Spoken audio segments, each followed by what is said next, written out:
So ayan, good morning mga auntie ko. Itong naisip ko lutuin na ulam ngayon ang ating giniling na pork.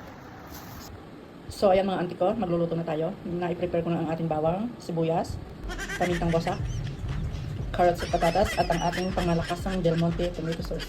Del Monte, baka naman. Konting langis lang. Lagay tayo ng bawang. Sabay na natin bawang sibuyas. At kapag lumabas yung aroma ng ating bawang sibuyas, pwede na natin ilagay ang ating giniling.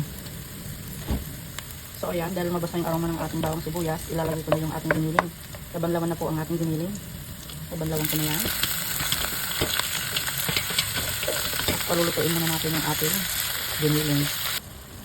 At kapag luto yung ating giniling, lalagyan natin ng kaunting toyo. Toyo, dati puti, baka naman. Ang ating toyo ay pampakulay lang dito sa ating nilulutong ulam. Kahit kaunti lang.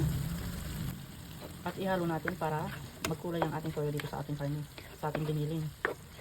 So ayan, kalap na kalap yung toyo.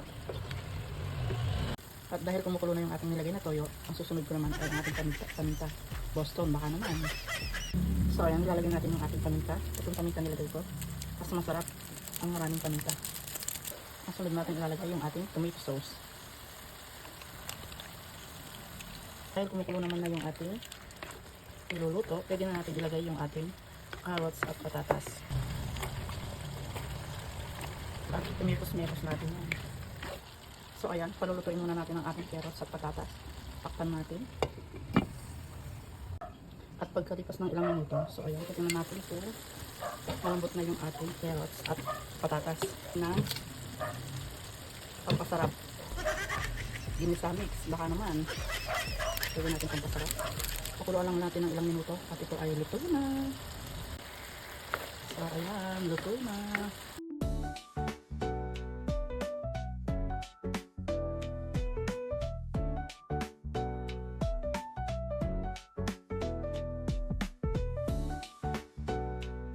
At titignan natin yung ating nilutong giniling.